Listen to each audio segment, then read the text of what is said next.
وأسلم على المبعوث رحمة للعالمين نبينا محمد عليه وعلى آله وصحبه أفضل الصلاة وأزكى التسليم. رب اشرح لي صدري ويسر لي أمري واحلل عقدة من لساني يفقه قولي. اللهم أجل الحق على قلوبنا وألسنتنا وارزقنا إخلاص في كل قول وعمل.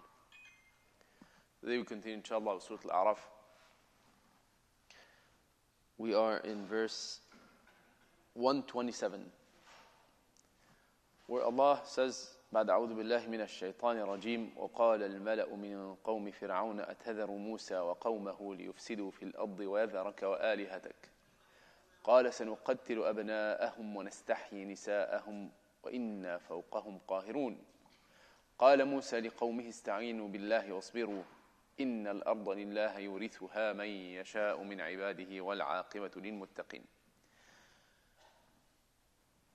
So far, we started talking about the story of Musa alayhi salam a couple of days ago. I said before this, there was a long section in Surah al-ʿAʿrāf about the stories of the different prophets. Then if you remember, in between came what I call a set of summary, lesson learned verses. And then came the story of Musa alayhi salam. The reason I'm reminding you is because in the next week, inshallah, as you go through the verses, you'll see how, subhanAllah, beautifully, everything is very connected. Allah talked about the summary verses, I call it, the lessons learned verses, and you'll see the exact implementation of these lessons and these ideas in the story of Musa alayhi salam. So everything is connected. Before I talk about the tafsir of today as well, there's one thing I like to always share with you, especially we're going to wait for breakfast to be served, inshallah, so we have a little bit of more time together, inshallah, today, until breakfast is served. So I would like to share with you the story of Musa. One thing that I find always fascinating, I'd like to share with all of you about the story of Musa alayhi salam. Before I continue, I said in these verses. Allah subhanahu wa ta'ala in the verses before tells us about the interaction between Musa alayhi salam and Fir'aun. And we know from the story, the general theme is, Musa alayhi salam comes back to Fir'aun, shows Fir'aun a sign that he is a prophet. Two specific signs to be very exact. One is the staff. He throws the staff, and the staff becomes an actual snake. And the second one is, he brings his hand out, and as if light comes, not as if it actually, light comes out of his hand, alayhi salam. What was Fir'aun? And this has happened in the courtyard of Fir'aun. So it's not just Fir'aun sitting there. It's Fir'aun and all of his mala. Mala, we said these are this is the elite of the society. Those with him in the courtyard, helping him, being part of the group of people surrounding him. What happened when they saw that? When they saw that, their first reaction was what? Said, we are people, meaning these people at that point, Fir'aun and his people, they're very familiar with magic. But they themselves, by the way, were not magicians. Do we agree? Everyone knows that? Fir'aun himself and the people around him were not magicians. But they knew and said, no, hold on. We've seen that before. We live amongst people who are magicians, and the advice of the people of Fir'aun, the elite amongst the people of Fir'aun, said, what? Let him be, and go and gather all of these other magicians. And have them all, not only this, we're going to gather them all, we're going to have a public display of this whole challenge. Let me ask you a question, and I need to get your feedback. Do you think that Fir'aun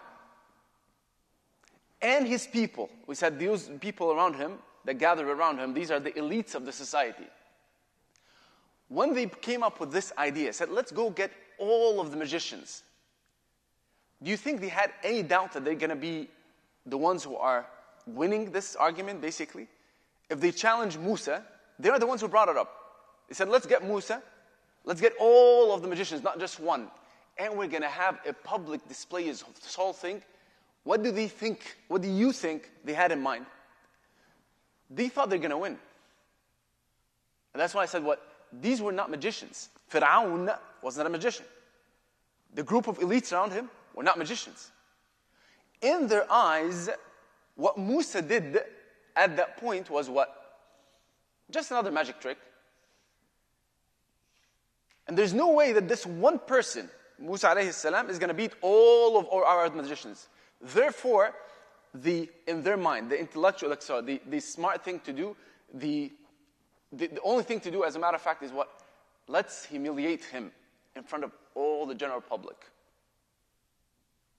And make a public display out of it. Okay.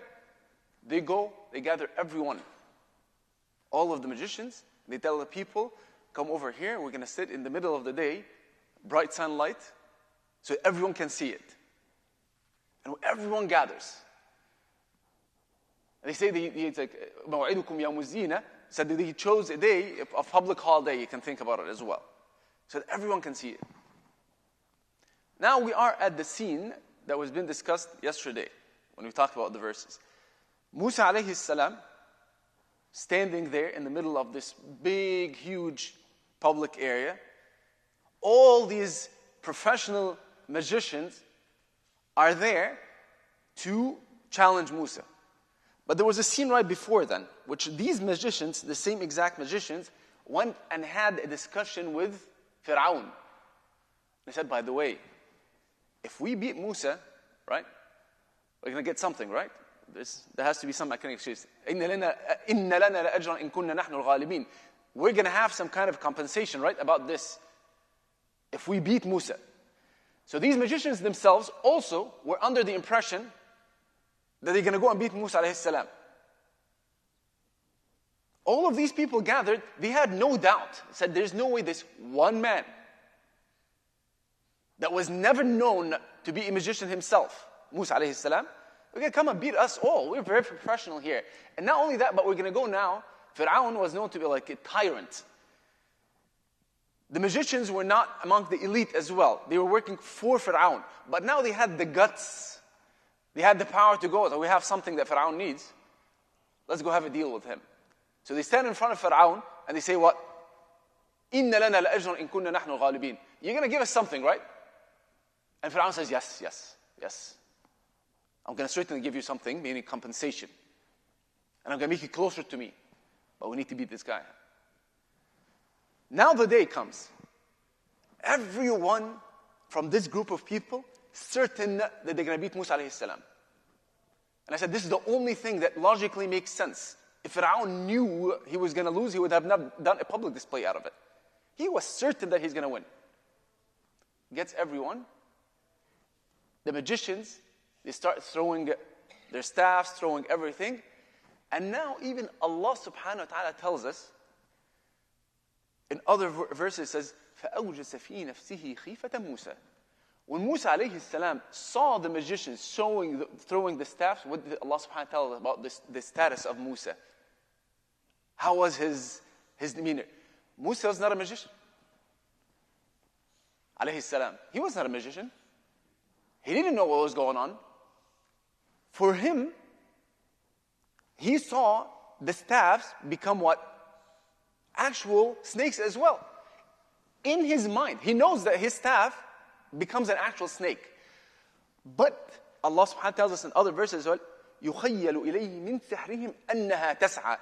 They made a very good magic to the extent that for people watching, people seeing, including Musa alayhi salam, يُخَيَّلُ إِلَيْهِ, it looks as if it's actual snakes.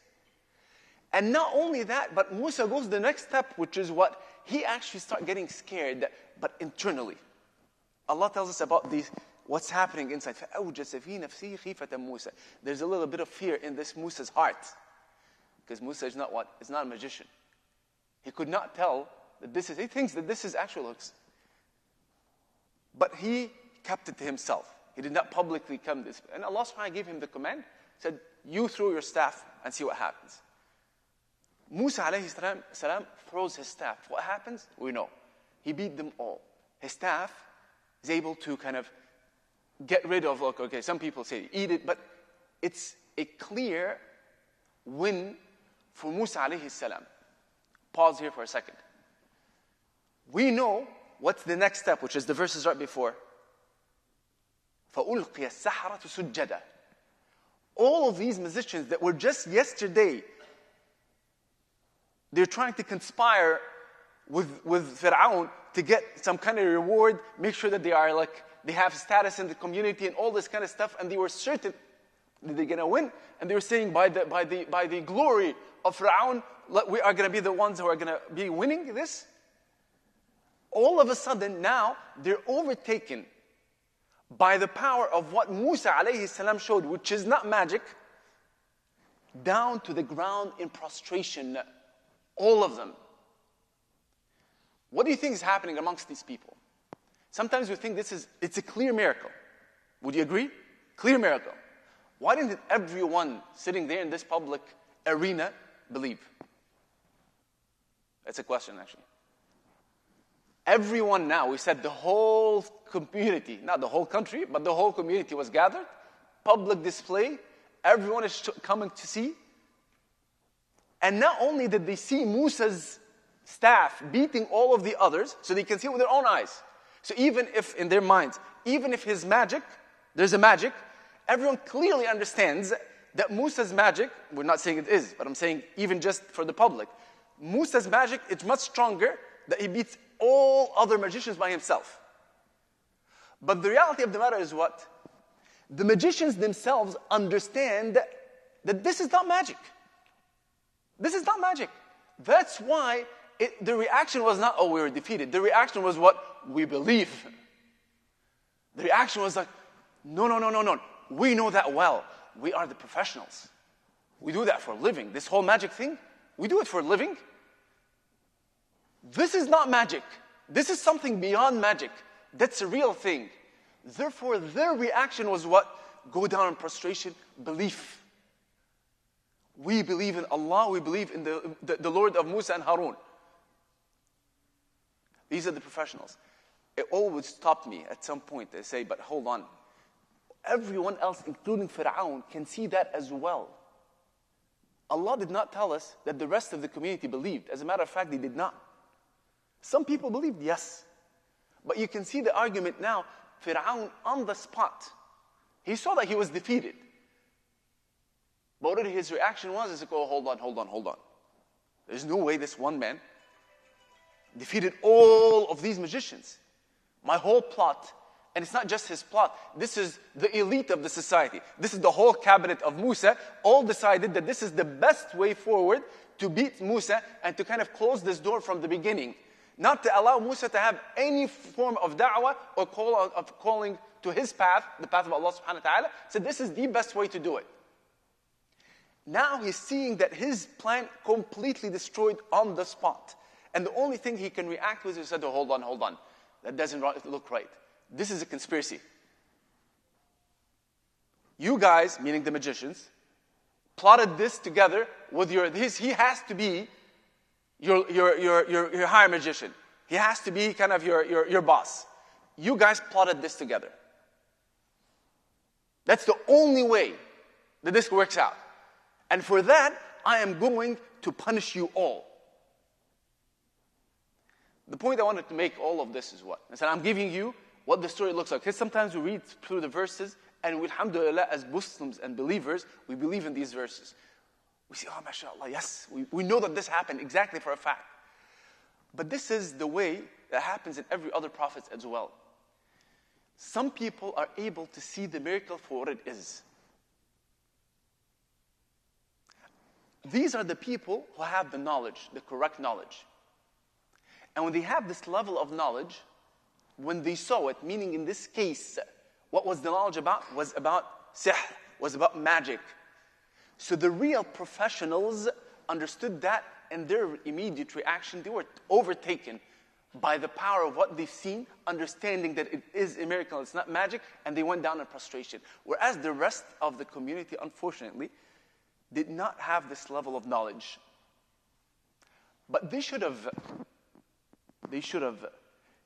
by seeing the professionals, the ones who have the knowledge, in that case, prostrating, it could have at least given him a pause. But in their case, they said, we understand what happened, kind of. They did not see the miracle as is, and we said, Fir'aun kept on going. If it was a clear cut that this is a miracle like nothing else, and everyone understood it was a miracle, you would have had much more mass kind of belief in Musa. And Fir'aun wouldn't stand a chance. But because people did not see that, they continued on, and Fir'aun can continue on with this. And this whole deal, and that's why I'm emphasizing, is the importance of knowledge, believe it or not. Importance of knowledge. This same argument, by the way, is the same exact thing happened with Rasulullah sallallahu alayhi wa sallam. Rasulullah sallallahu alayhi wa sallam, what was his miracle? What was the miracle of Rasulullah sallallahu alayhi wa sallam? Al-Quran. It came to the people who know the language inside out. The Arabs did not have big mountains, like big pyramids. The Arabs did not have like a huge civilization. None of this. But they can really talk well. They can really express themselves well. They had the language. To the extent that Umar ibn Khattab radiallahu anhu, he said that this is the only artifact. This is the only thing that the Arabs had. They didn't have anything else, no other civilization but the word itself, the language itself. And the strength of the language, if the professionals of Quraysh had any way to challenge Rasulullah sallallahu alayhi wasallam with just words, that's all it is. Because Allah subhanahu wa ta'ala challenged them. He said what? Get a book like that of Muhammad sallallahu alayhi wasallam. And when the challenge came, the full book was not there yet. Meaning the whole revelation of the Quran was not there. So Allah subhanahu wa ta'ala gave them a challenge. He said, you know what? You don't believe in this man, Muhammad sallallahu alayhi wasallam? You don't believe in his miracle? No problem. You are the professionals. This is your language. Not only is it your language, this is something that you're very proud about. This is all about this, your pride, the sense of pride, to the extent that the Arabs, in the time of Hajj, before Rasulullah sallallahu alayhi wasallam, because the Hajj is happening since Ibrahim alayhi salam, they would go and kind of challenge one another with these words, especially with poems, and the best of them would be hung on the Kaaba for everyone to see, for public display. The best of poems. Because of the strength, the beauty, the power of words. Allah subhanahu wa ta'ala gives them, He said, okay, miraculously, I'm going to get a book. And this is extremely powerful in terms of rhetoric, in terms of balagha, as we call it. The beauty of the Arabic. And what your challenge is, bring a book like it. You're the professionals.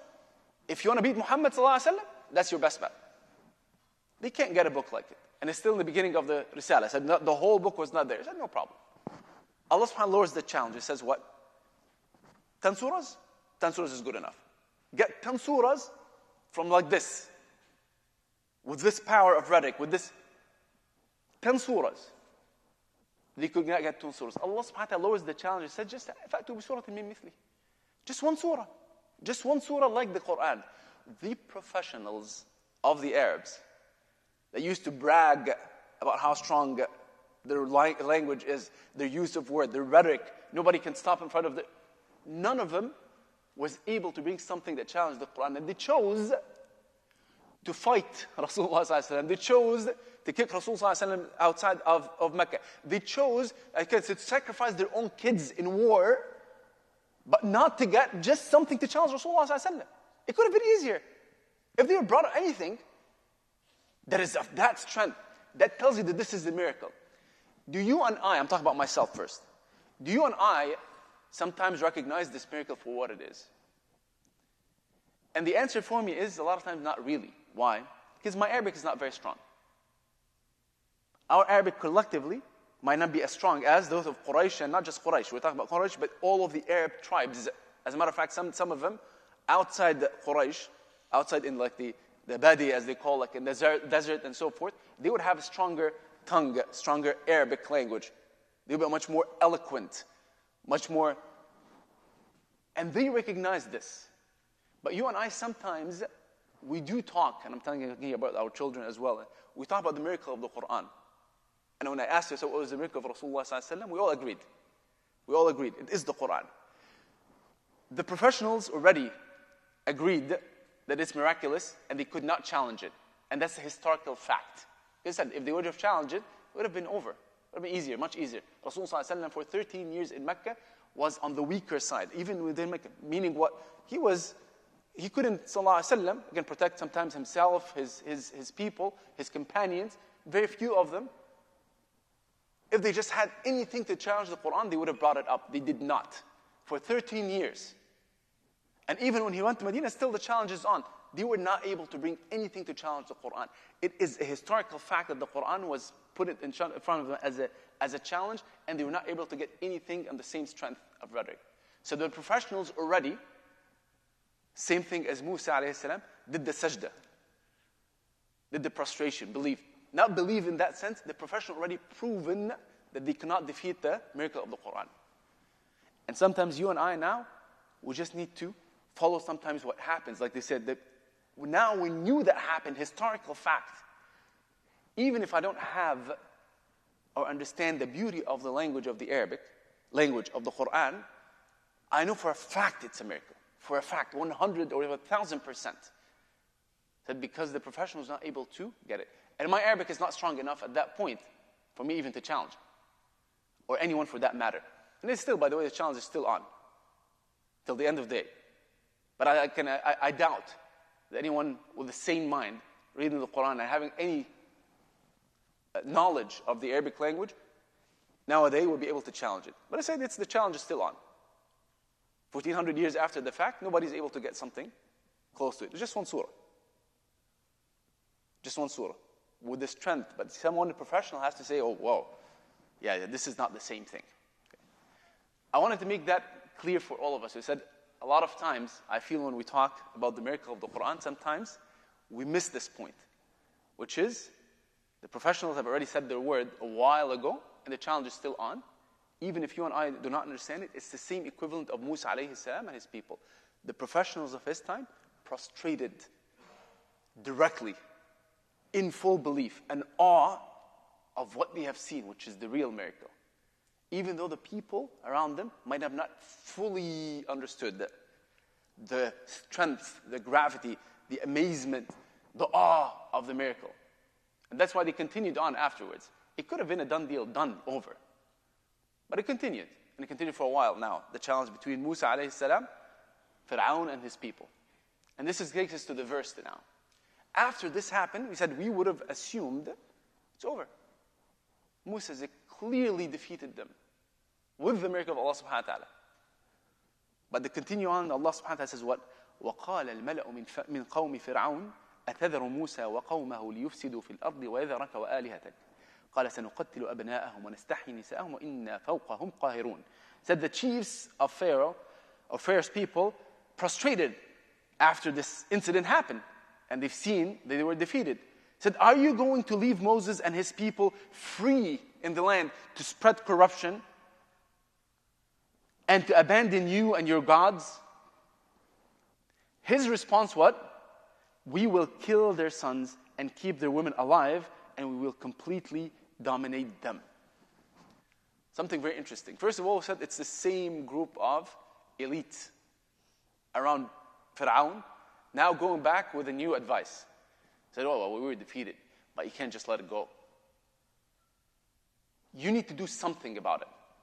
Mufassirin talk about, subhanAllah, even in this verse, when Fir'aun's response was what? He said, don't worry about it. We will do what? As a response to the defeat of Fir'aun and all of his people and magicians on the hands of Moses, alayhi salam, his response what?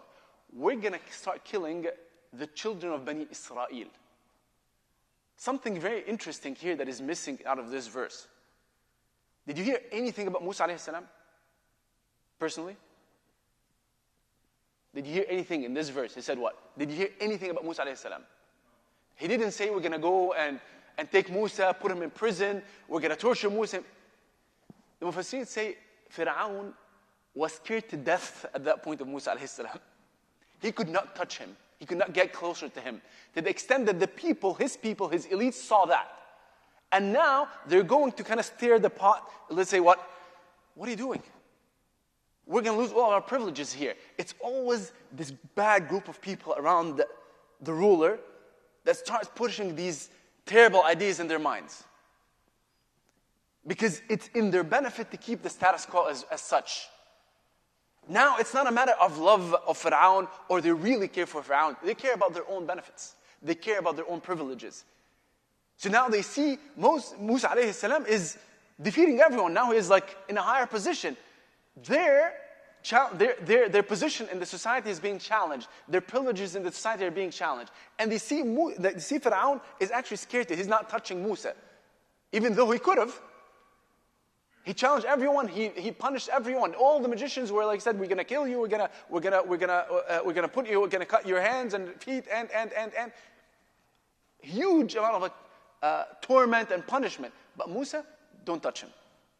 And they saw that and they said, "Oh, are you gonna leave Musa? Is that what you're doing? Are you afraid of Musa?" They didn't say that explicitly, but they were saying what? Just don't leave Musa. And then, subhanAllah, how they change things. What did they say? They say, are you going to leave Musa to spread corruption in the land? You see the scene before, right before. Fir'aun killing people alive. They're going to say, we're going to cut your hands, you're going to cut your legs alive, and we're going to put you, right, crucify you in front of everyone to make an example of you. Why? Because they were defeated with just the magic. And now, instead of them realizing how much corruption Fir'aun and his people has done, now they are projecting on Musa. They said, oh, are you going to leave Musa to spread corruption?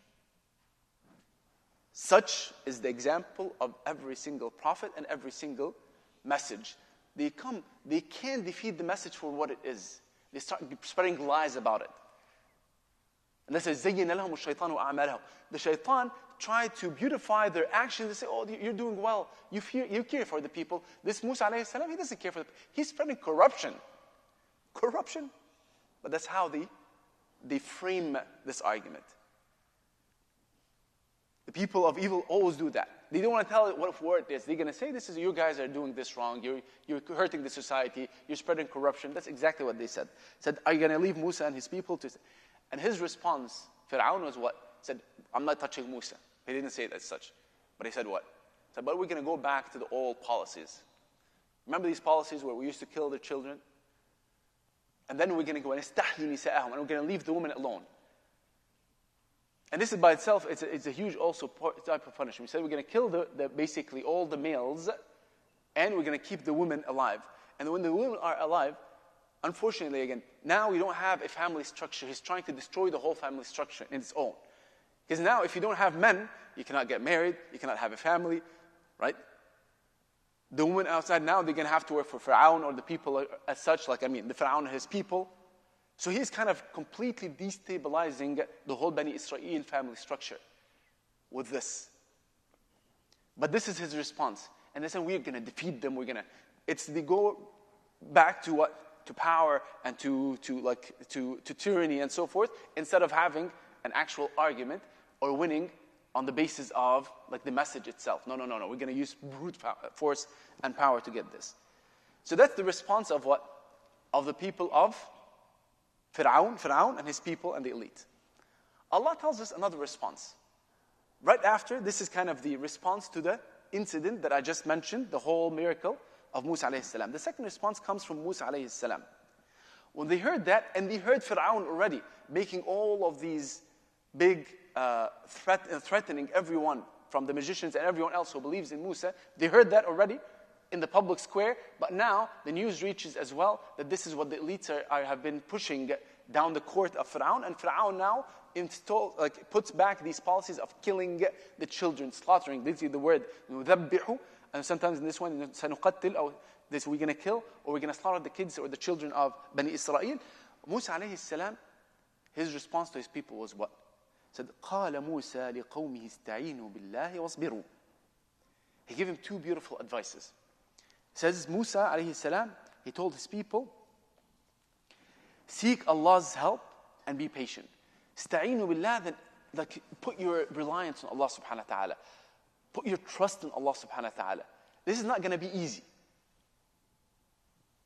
But if knowing it's not easy, Allah subhanahu wa ta'ala just give us a victory, but know that this is just the victory is not sufficient, that we have to kind of endure during this time. We are on the correct path of Allah subhanahu wa ta'ala, we stick, and then we have to rely on Allah subhanahu wa ta'ala. So give him these two. Reliance on Allah subhanahu wa ta'ala, and have patience in all of these obstacles and all of these calamities and challenges you're going to see. And then he gives him something beautiful as well. إِنَّ الْأَرْضَ لِلَّهِ يُورِثُهَا مَن يَشَاءُ مِنْ عِبَادِهِ وَالْعَاقِبَةُ لِلْمُتَّقِينَ. He gave him two glad tidings as well. He said, and the earth, he told Musa, reassured his people, saying, seek Allah's help and support and be patient. Indeed, the earth belongs to Allah alone.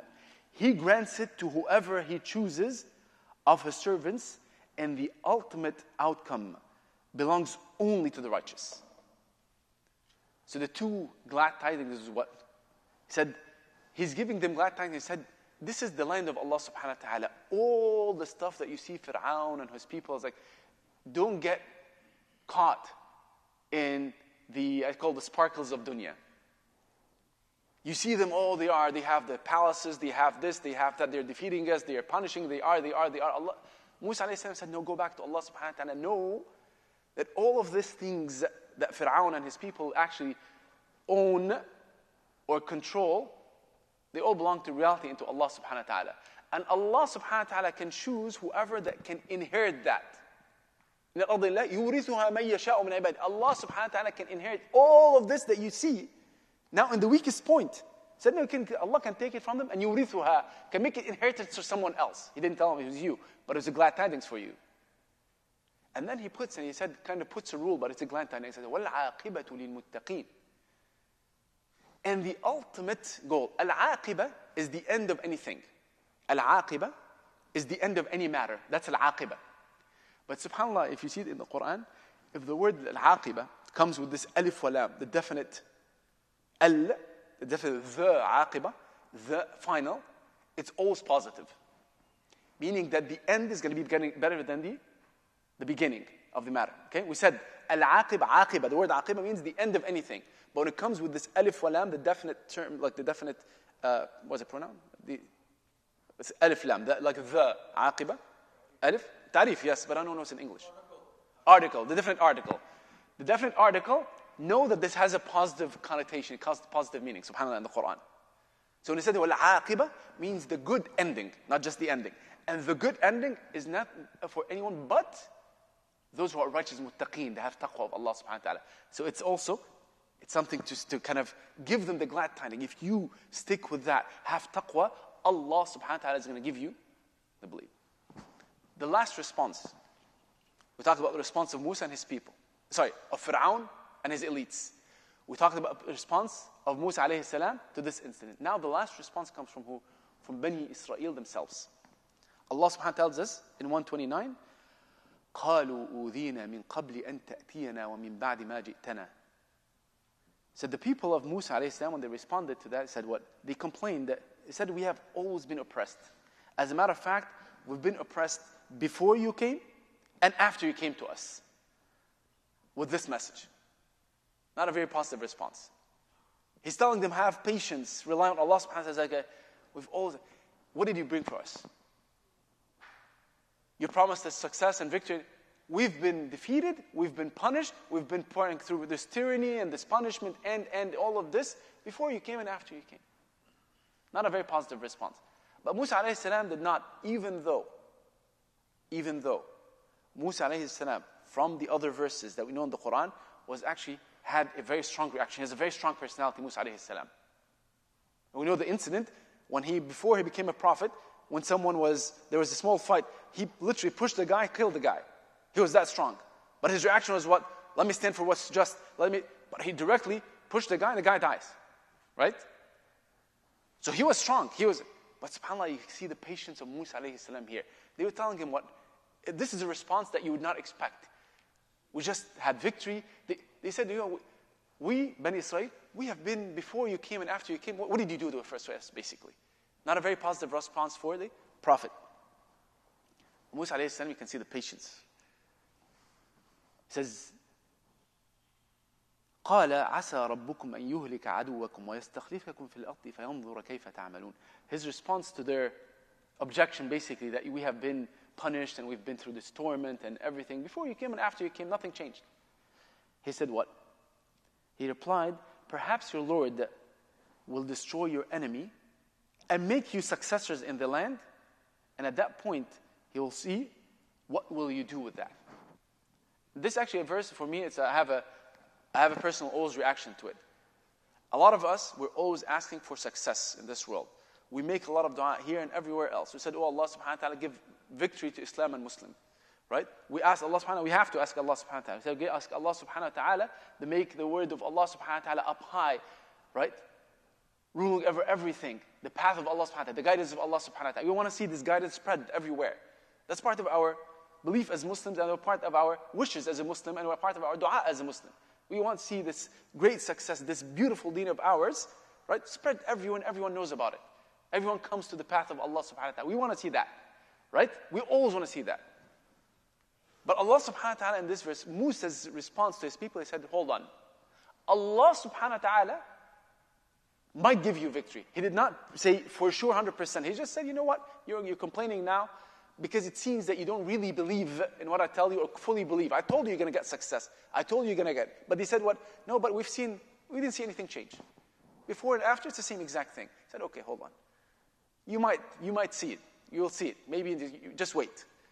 We're going to get victory. But he says what? But Allah subhanahu wa ta'ala, when He gives you victory, He's going to establish you in the land. And now, when you establish in the land, Allah subhanahu wa ta'ala is going to see what you do with this establishment. When you ask for success, when you put in a position of power, Allah subhanahu wa ta'ala is going to hold us accountable for that. He's going to say, what have you done with the power I gave you? So when we make the dua and say, oh Allah subhanahu wa ta'ala, give us victory, Allah subhanahu wa ta'ala is going to keep us also, because it's a land, this is the dunya, is an abode of test. So a test can be in a negative form from our perspective, meaning a test of sabr, of having patience, or a test of being grateful. And being grateful is to take the success that Allah subhanahu wa ta'ala give you, to use it in His path. And this is a challenge for all of us. He said, when Allah subhanahu wa ta'ala is telling us, on the tongue of Musa, He said, Allah subhanahu wa ta'ala eventually will give you victory if you believe. عَاقِبَةُ الْمُتَّقِينَ. That's not just the people of Musa. That's you and I as well. He said, but Allah subhanahu wa ta'ala, when He establishes you in the land, He's going to see what you do with that as well. Meaning that He's going to put us to the test. Do we use this to our own benefit and the benefit of others around us, holding to the path of Allah subhanahu wa ta'ala, or we're going to go astray and we're going to be more like Fir'aun? Doesn't have to be exact same, but that's a huge challenge. Sometimes I look at this and this, and I'm going to end up with it. It said sometimes I look at this and say, what? Careful what you wish for. Careful what you wish for. I'm not saying that we should be seeking, making dua for Allah subhanahu wa ta'ala, give us victory, but are you ready to take over? Are you ready to be tested? Are you ready to be in a position of success? If Allah subhanahu wa ta'ala gives us victory, are we ready to go and spread out His word and establish His deen? And the way we do that, in our own personal life first. So when there comes victory afterwards, we're all ready as a community, as a society. Otherwise, we're going to be in a bad position. May Allah subhanahu wa ta'ala make us among those who listen to the guidance of Allah subhanahu wa ta'ala and be prepared for it. We ask Allah subhanahu wa ta'ala to give victory to all of our brothers and sisters everywhere in the world that have been punished, that have been defeated, they have been parting through a lot of hardship, especially our brothers and sisters in Gaza and Palestine as a whole. We ask Allah subhanahu wa ta'ala to give them victory. We ask Allah subhanahu wa ta'ala to alleviate any of these hardships that they have. We ask Allah subhanahu wa ta'ala that make us among those who are established in the land, establish His deen. We ask Allah subhanahu wa ta'ala we establish this deen in our personal lives, in our families and everyone around us. We ask Allah subhanahu wa ta'ala make us a beacon of light, a beacon of guidance for everyone around us in the society, that we are beneficial to everyone in our society around us. We ask Allah subhanahu wa ta'ala that we take this guidance and be helpful for everyone around us. We ask Allah subhanahu wa ta'ala to fill our hearts with His belief, the belief in Him alone. We ask Allah subhanahu wa ta'ala to fill our hearts with His love subhanahu wa ta'ala and the love of the Prophet sallallahu alaihi wasallam. And we ask Allah subhanahu wa ta'ala that as He gathers us in this day, in the blessed day, we ask Allah subhanahu wa ta'ala He gathers in a better gathering of the Day of Judgment with Rasulullah sallallahu alaihi wasallam, and that we're admitted all to Jannah together. Jazakumullah khairan, wassalamu alaikum wa rahmatullahi wa barakatuh.